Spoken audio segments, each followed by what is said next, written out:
बस एक नजर उसको देखा, दिल में उसकी तस्वीर लगी। क्या नाम था उसका रब जाने, मुझको रांझे की हीर लगी। ओ मैंने देखा एक सपना, संग उसके नाम अपना मैं जोड़ आया, मैं उठे दिल छोड़ आया। एक मोड़ आया, मैं उठे दिल छोड़ आया।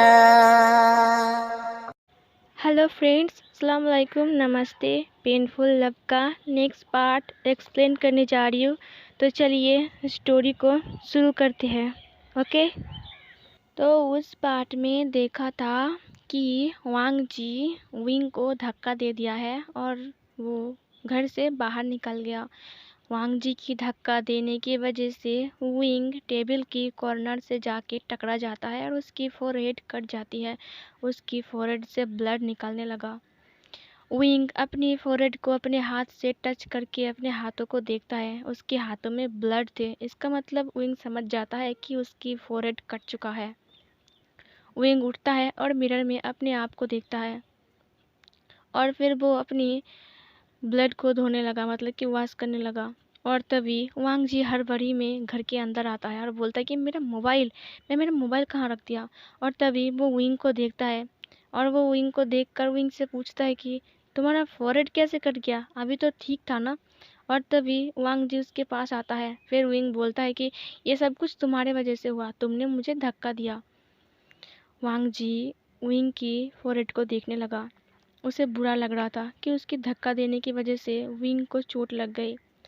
फिर वो विंग को लेकर सोफे की तरफ जाता है और उसे सोफे में बिठा दिया। सोफे में बिठाने के बाद वांग जी उसकी फोरहेड पे दबा लगाने लगा। विंग वांग जी को ही देख रहा था। वांग जी बार बार फूंक मार रहा था उसकी फोरहेड पर और दवाई लगा रहा था। तभी वहाँ पर वो केसी नाम की लड़की आती है।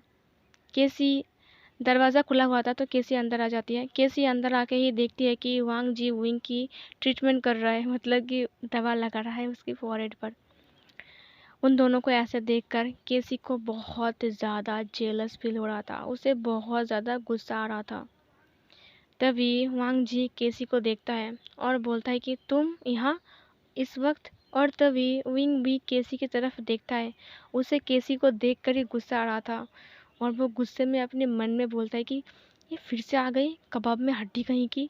और तभी केसी वांग जी के पास आता है और बोलता है कि वांग जी, मुझे तुमसे कुछ ज़रूरी बात करनी है। और तभी वो विंग की तरफ देखा। विंग भी उसे ही गुस्से से देख रहा था। केसी वांग जी को बोलता है कि वांग जी, दरअसल आज मैं चर्च में जाने वाली हूँ, तो मैंने डैड को बोला किसी को मेरे साथ भेजने के लिए, बट सब लोग फ्री नहीं हैं, सब लोग कुछ ना कुछ काम में बिज़ी है, इसीलिए डैड ने तुम्हें बोलने के लिए बोला है। दरअसल वो झूठ बोल दिया है, उसकी डैड ने कुछ भी नहीं बोला था। तभी वांग जी बोलता है कि क्या आज कब जानी है तुम्हें। और तभी केसी बोलता है कि मुझे 5 बजे जाना है। तभी वांग जी बोलता है कि 5 बजे। तभी विंग बोलता है कि नहीं, लंचा नहीं जा सकता, उसका इम्पोर्टेंट मीटिंग है। तभी लान वांग जी बोलता है कि ठीक है, मैं तुम्हारे साथ जाऊंगा। ये सुनकर विंग उसकी तरफ देखने लगा। तभी विंग बोलता है कि क्या तुम जाओगे, तुमने कहा था ना तुम्हें तुम्हें इम्पोर्टेंट मीटिंग है तुम्हारा आज, तो तुम कैसे जाओगे। और तभी लान वांग जी बोलता है कि मैंने कहा ना मैं जाऊंगा, उससे तुम्हारा क्या, मेरा मीटिंग है, मैं समझ लूँगा। और फिर वांग जी उसे बोलता है कि ठीक है, 5 बजे तुम यहाँ पर आ जाना, हम यहीं से निकलेंगे। और तभी विंग बोलता है कि मैं भी जाऊँगा, मुझे जाना है। और तभी वांग जी उसे बोलता है कि तुम्हें क्यों जाना है। तभी विंग अपने मन में सोचता है कहीं ये मेरे हस्बैंड को बहला के फुसला के शादी तो नहीं करने ले जा रही ना चर्च में, मैं भी जाऊँगी। और तभी विंग बोलता है कि नहीं, मुझे नहीं पता, मैं जाऊँगा, मुझे भी चर्च में जाना है प्रे करने के लिए, ताकि मेरा हस्बैंड मुझे प्यार करे, मेरा हस्बैंड तो बहुत खड़ूस है ना। और फिर वांग जी ये सुनकर बोलता है कि ठीक है, तुम जाना। और फिर वो अपनी बैग को उठा के वहाँ से चला जाता है। फिर गाइस सीन चेंज हो जाता है। विंग किचन में खाना बना रहा था, तभी उसके पास मैडम यू की कॉल आती है। मैडम यू बोलती है कि विंग को, विंग बेटा चैंग के लिए रिश्ता ढूंढ लिया है हमने, अब चैंग की शादी हमने कुछ दिन बाद ही फिक्स कर लिया है। ये सुनकर विंग खुश हो जाता है। विंग बोलता है कि क्या सीजीए को बताया आपने? तभी मैडम यू बोलता है कि नहीं बेटा, सबसे पहले तुम्हें दिया गुड न्यूज़। और तभी विंग पूछता है कि किसके साथ शादी फिक्स हुई है?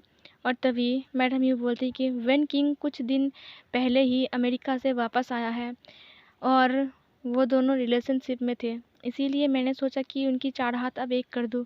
अब बहुत हो गया है, वो शादी के लायक बन चुके हैं, तो शादी तो कराना ही पड़ेगा ना। और अब तो बेन रूहान भी नहीं है, तो मैं सोच रहा हूँ कि शादी के बाद बेन निंग को भी हमारे यहाँ पर रखो, मतलब कि रखेंगे, ताकि वो उनकी दीदी के साथ यहाँ पर रह सके, क्योंकि बेन फैमिली में अब उनका ध्यान रखने वाला कोई नहीं है। विंग बोलता है कि आंटी आपने बहुत ही अच्छा डिसीज़न लिया है, सच में।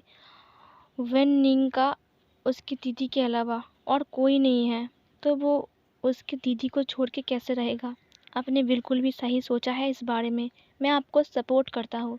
और ये बोलकर मैडम यू बोलती है कि ठीक है बेटा, चलो मैं कॉल कट करती हूँ, तुम्हारे सीजीए को भी कॉल करके बताना है। और फिर विंग बोलता है कि हाँ। और तभी मैडम यू उससे पूछती है कि बेटा तुम और वांग जी खुश तो हो ना, क्या सब कुछ ठीक हो चुका है? और तभी विंग बोलता है कि ठीक हो चुका है। और फिर वो बाय बोलकर कॉल कट कर देता है। फिर सीन चेंज हो जाता है। विंग शावर लेके बाहर आ जाता है। शाम का सीन दिखाया जाता है जब वांग जी अब वापस आ गया था और 5 बज गए थे। वहाँ पर केसी भी आ चुकी थी जाने के लिए। विंग रेडी होकर नीचे आता है। तभी वांग जी उससे बोलता है कि तुम्हारे रेडी होने में इतना टाइम क्यों लगता है? तभी विंग बोलता है कि वो मेरी मर्जी है, उससे तुम्हारा क्या? और फिर विंग उस केसी की तरफ गुस्से से देखने लगा। केसी ने बहुत ही खूबसूरत ड्रेस पहना था और जिसे मतलब कि केसी बहुत ज़्यादा खूबसूरत लग रही थी।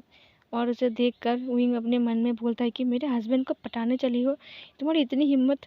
और फिर तभी वांग जी बोलता है कि अब चलोगे भी या फिर ऐसे ही घूरते रहोगे हम दोनों को? तभी विंग बोलता है कि हाँ ठीक है चलो। और फिर सब लोग गाड़ी में बैठ जाते हैं। केसी वांग जी की साइड में बैठना चाहता था, तभी विंग आकर बैठ जाता है। इसकी वजह से केसी को पीछे बैठना पड़ा। और फिर वो दोनों मतलब कि वो तीनों मंदिर में, मतलब कि चर्च में चला जाता है। चर्च में जाके ही विंग बोलता है कि इतना सीढ़ियाँ चढ़ूँगा तो मेरा पैर दर्द हो जाएंगे। और फिर वो रुक गया। तभी वांग जी बोलता है कि ऊपर ही चर्च है, तो हमें ऊपर जाना पड़ेगा ना, सीढ़ियों से जाएंगे, क्या हमारे लिए लिफ्ट लाएंगे वो लोग? और तभी विंग बोलता है कि लंचा, अगर मैं ऐसे ऊपर जाऊंगी तो मेरा क्या हालत होगा बोलो? और तभी केसी वांग जी की हाथ पकड़ लेता है और बोलता है कि चलो ना वांग जी, इसे रहने दो, हम दोनों ही जाते हैं। ये सुनकर विंग बोलता है कि तुम्हारी इतनी हिम्मत, तुमने मेरे हस्बैंड का हाथ पकड़ लिया। मैं तो इसलिए रोक रहा था कि ताकि तुम उसे शादी के लिए ना बोल पाओ। विंग को लगता है कि केसी शादी के लिए उसे चर्च में लाया है, मतलब कि लाई है। और वो दोनों मतलब कि केसी वांग जी के हाथ पकड़ के वहाँ से जाने लगता है मंदिर के ऊपर।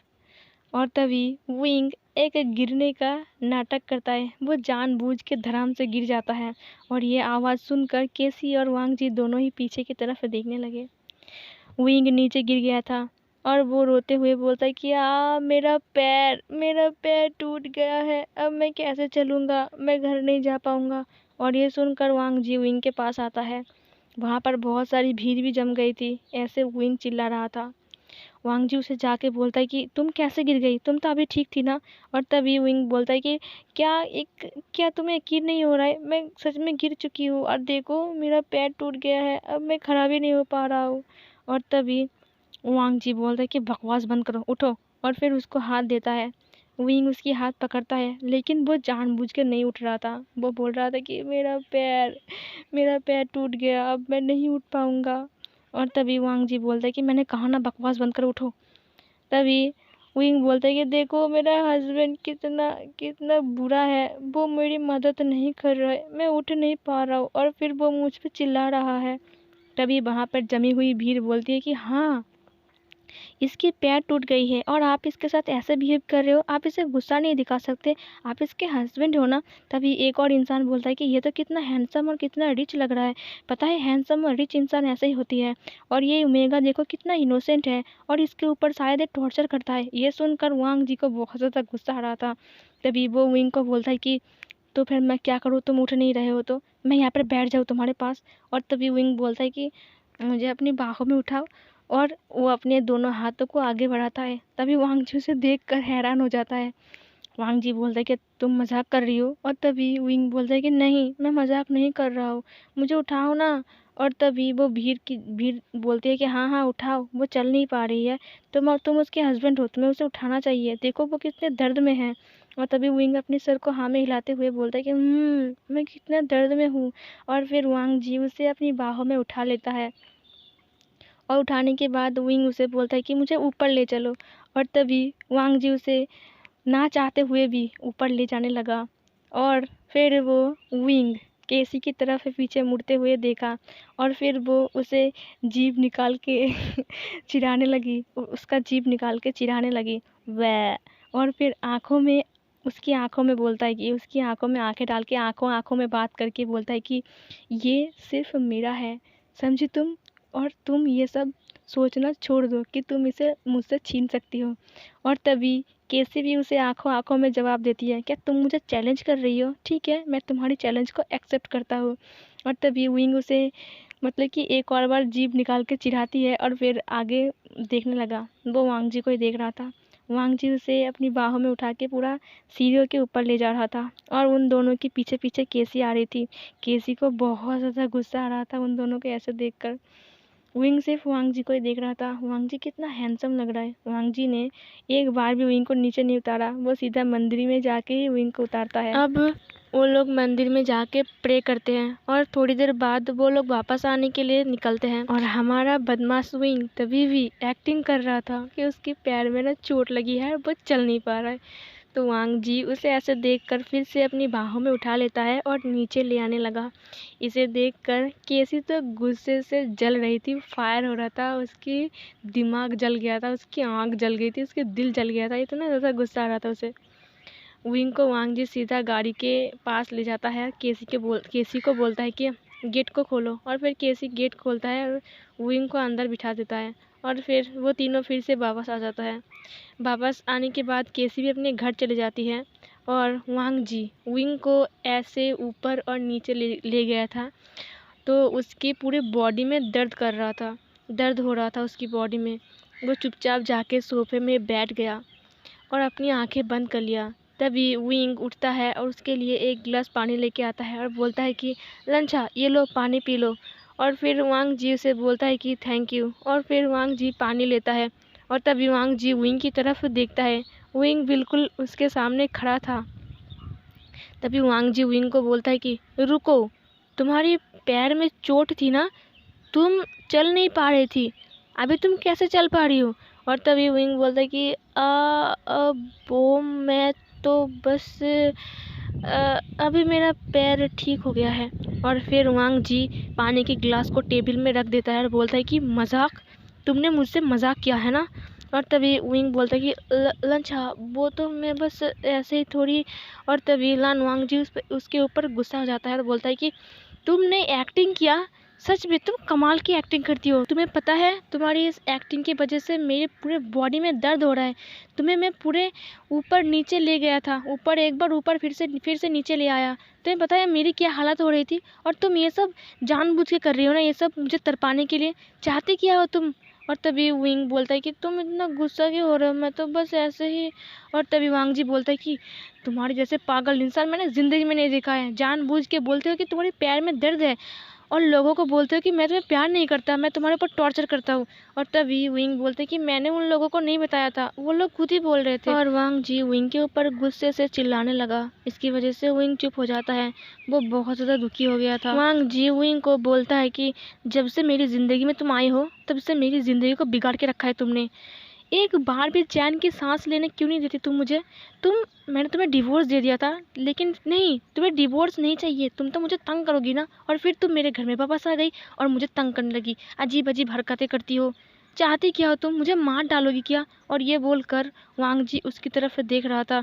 वांग जी को बहुत ज़्यादा गुस्सा आ रहा था क्योंकि विंग झूठ बोला है उससे। फिर वांग जी विंग को बोलता है कि मैं तुमसे हाथ जोड़ता हूँ, ये सब बंद करो, मुझे चैन से रहना है, खुशी से रहना है, शांति से रहना है। प्लीज़ मुझे शांति से रहने दो, प्लीज़ मुझे तंग मत करो। और अगर तुम्हें मेरे साथ इतनी दिक्कत हो रही है तो प्लीज़ तुम चले जाओ। मैं तुम्हें नहीं रोक रहा हूँ और मैं तुम्हें ज़बरदस्ती भी नहीं कर रहा हूँ। अगर तुम बोलोगे मैं तुम्हें डिवोर्स दे दूंगा विंग, तुम क्यों मेरे पीछे पड़े हो? और ये बोलकर वांग जी अपने कमरे की तरफ जाने लगा। विंग ये सुनकर रो देता है, उसकी आंखों में आंसू थे। विंग रो रहा था। विंग को सिर्फ यही बात याद आ रही थी कि तुम मेरी ज़िंदगी को बिगाड़ के रख दिया हो। जब से मेरी ज़िंदगी में आए हो तब से मेरे साथ कुछ अच्छा नहीं होता है। वांग जी ने उसको इतना ज़्यादा बुरी बुरी बात बोला ना कि विंग को बहुत ज़्यादा बुरा लग रहा था और उसे तकलीफ़ हो रही थी, उसके दिल में दर्द हो रहा था। वांग जी अपने कमरे में चला जाता है। विंग बहुत ज़्यादा अपसेट हो गया था। और फिर सीन चेंज हो जाता है। फिर हमें वांग जी को दिखाया जाता है जो कि सो रहा था सोफे में। फिर वांग जी की नींद खुलती है और वो टाइम देखता है, 12 बज चुके थे। और फिर वो बेड की तरफ देखा, वहाँ पर विंग नहीं था। विंग को ना देखकर वांग जी अपने सोफे से उठ जाता है, अपने ब्लैंकेट को हटाकर नीचे उतरता है और फिर वो बेड के पास जाके देखने लगा। और फिर अपने मन में बोलता है कि विंग विंग कहाँ गया? क्या वो रात में सोने नहीं आया था यहाँ पे? और फिर वो बाथरूम की तरफ देखते हुए बोलता है कि विंग क्या तुम अंदर हो? और फिर वो बाथरूम के पास जाता है, बोलते है कि विंग क्या तुम अंदर हो? लेकिन विंग कोई भी जवाब नहीं दे रहा था। वांग जी बाथरूम का दरवाज़ा खोल के देखता है, उसके अंदर कोई भी नहीं था। वांग जी को टेंशन होने लगता है कि विंग कहाँ चला गया। विंग को उसने बहुत ज़्यादा गुस्सा दिखाया आज, क्या इसकी वजह से विंग कहीं चला गया? और फिर वो विंग को ढूंढने लगा, किचन में, ड्राइंग रूम में, हर जगह में, नीचे की बाथरूम में, हर जगह में। विंग कहीं भी नहीं था। यहाँ तक कि वो गार्डन में भी देख के आया, बट विंग वहाँ पर भी नहीं था। वांग जी अब हेल्पलेस हो गया था कि विंग गया कहाँ। उसे इतनी ज़्यादा ढूंढा उसने, बट विंग कहीं नहीं मिला उसे। उसे टेंशन हो रहा था बहुत ज़्यादा, अगर उसे कुछ हो गया तो। वांग जी के सिर में बहुत ज़्यादा दर्द हो रहा था। वो अपने सिर को पकड़ के सोफे में बैठ जाता है। उसकी आंखों में आंसू आ गए थे। वो विंग को तकरीबन 1 घंटा से ढूंढ रहा है, बट विंग कहीं पर भी नहीं है। घर के अंदर भी नहीं, घर के बाहर भी नहीं। फिर वो विंग को याद करता है और बोलता है कि विंग तुम कहाँ हो? और फिर वो ऊपर की तरफ देखा और फिर वांग जी बोलता है कि कहीं विंग छत पे तो नहीं गया है ना? और फिर वो छत के ऊपर जाने लगा। वो सीढ़ियों से ऊपर जा रहा था। थोड़ी देर बाद वो छत के ऊपर पहुंच गया। वो पहुंचते ही अपने सामने विंग को देखा। उसे चैन की सांस आई कि विंग ठीक है। तभी वो विंग को देखने लगा जो कि बैठा हुआ था और ऊपर की तरफ देख रहा था और बोल रहा था, मॉम, डैड, आपने मुझे अकेला छोड़ के क्यों क्यों चले गए? आप मुझे अपने साथ क्यों नहीं ले गए? आपने मुझे क्यों इस जालिम दुनिया में छोड़ के गए? यहाँ पर कोई भी अच्छा नहीं है, कोई भी अच्छा नहीं है। मुझे मेरे बर्थडे के दिन भी मुझे अच्छा गिफ्ट नहीं मिला। मुझे बुरा लग रहा है। मुझे आपके पास जाना है। आप मुझे अपने पास ले जाओ ना। मुझे यहाँ पर नहीं रहना। ये लोग बहुत गंदे हैं मॉम। मॉम मैं आपको मिस कर रहा हूँ डैड। और फिर ये बोलकर विंग रोने लगा। वांग जी को अब याद आया कि उसने विंग के साथ कितना मिसबिहेव किया है शाम को।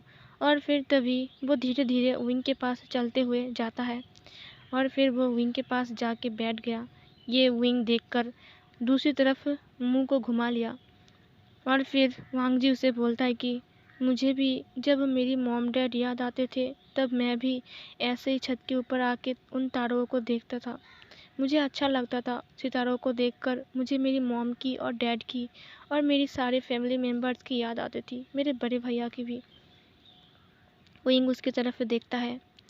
वांग जी विंग को देखकर बोलता है कि विंग, आई एम सॉरी, मुझे माफ़ कर दो। मैंने तुम्हारे साथ बहुत गलत बिहेव किया शाम को। दरअसल मेरी मीटिंग अच्छी नहीं गई थी और मैं बहुत ज़्यादा गुस्से में था और ऊपर से तुमने मुझे और भी गुस्सा दिला दिया था, इसीलिए मैं गुस्से में तुम्हें कुछ भी बोल दिया। मुझे माफ़ कर दो विंग। विंग बोलता है कि मैंने तुम्हें माफ़ कर दिया है। वैसे भी मैं तुम्हारी वजह से नाराज़ नहीं हूँ, मेरी नसीब ही ऐसा है। और तभी वांग जी बोलता है कि नहीं विंग, ऐसा मत बोलो, ऐसा नहीं बोलना चाहिए। तभी विंग बोलता है कि अच्छा होता कि मैं उसी दिन ही मर जाता जिस दिन मेरे मॉम डैड मुझे छोड़ के चले गए थे। तभी वांग जी विंग की लिप्स को रोक लेता है ताकि वो ना बोल पाए। अपने हाथों से विंग के मुंह को बंद कर देता है और बोलता है कि चुप, ये तुम क्या बोल रही हो, पागल हो क्या, क्या उल्टी सीधी बातें कर रहे हो। और फिर वो विंग को हग कर लिया और बोलता है कि तुम ऐसी बात कभी नहीं बोलोगे विंग, प्लीज़ ऐसी बात मेरे सामने कम से कम मत बोलना, मुझे बुरा लगता है। और तभी विंग बोलता है कि क्यों, तुम तो मुझसे प्यार नहीं करते हो ना, तुम तो मुझे डिवोर्स देना चाहते हो। तो फिर तभी वांग जी बोलता है कि मैं नहीं विंग, तुम चाहती थी इसीलिए। तभी विंग बोलता है कि अगर मैं तुम्हारे पास वापस आई तो तुम ये क्यों सोच रहे हो कि मैं तुम्हें छोड़ने वाली हूँ। तभी वांग जी बोलता है कि मुझे माफ़ कर दो, मैंने तुम्हारे साथ गलत किया, कि तुम मुझे माफ़ करोगी। मैंने तुम्हें पहले दिन से तरपाया है, टॉर्चर किया है तुम्हारे ऊपर, पता नहीं मैंने तुम्हारे साथ क्या क्या किया है। और तभी विंग बोलता है कि मैं तुम्हारे ऊपर नाराज़ नहीं हूँ लंचा, मैं तुमसे प्यार करता हूँ, लेकिन तुम मेरी बात समझ ही नहीं पा रहे हो। तभी वांग जी उसे बोलता है कि लेकिन तुमने उस दिन कहा था कि तुम मुझसे प्यार नहीं करती, तुम मुझसे नफरत करती हो, और मैं तुम्हारी। और तभी विंग बोलता है कि चुप हो जाओ, मैं बस वो गुस्से में बोला था, तुम मेरे साथ ज़बरदस्ती नहीं करते हो, जब तुम मेरे साथ वो सब करते हो तो मुझे अच्छा लगता है। और तभी वांग जी बोलता है कि क्या बोला तुमने। और तभी विंग बोलता है कि मैं तुमसे प्यार करता हूँ, बस मुझे और कुछ नहीं पता। और तभी वांग जी बोलता है कि फिर से बोलो, क्या बोला।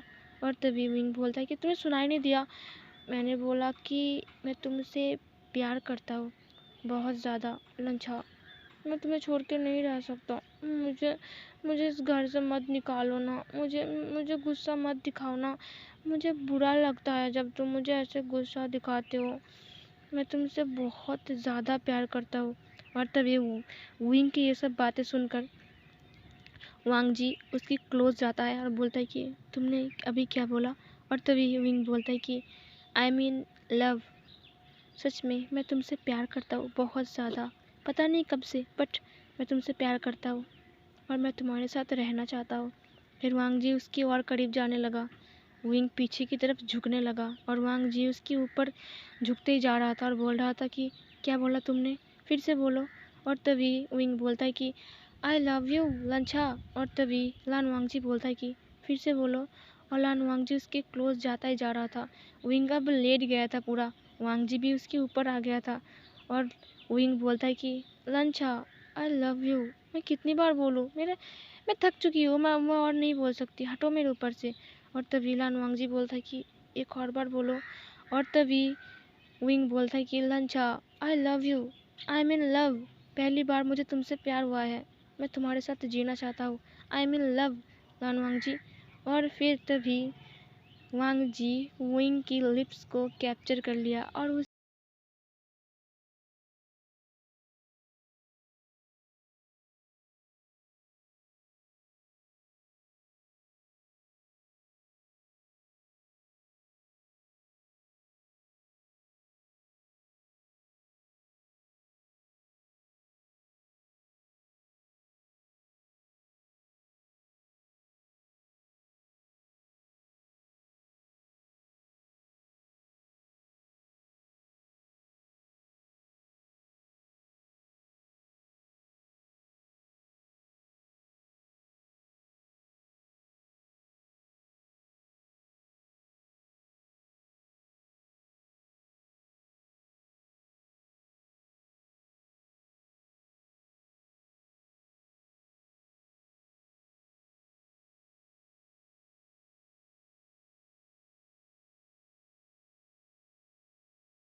इस पार्ट को यहीं पर ही ख़त्म करती हूँ। मिलती हूँ एक और न्यू रोमांटिक पार्ट लेकर।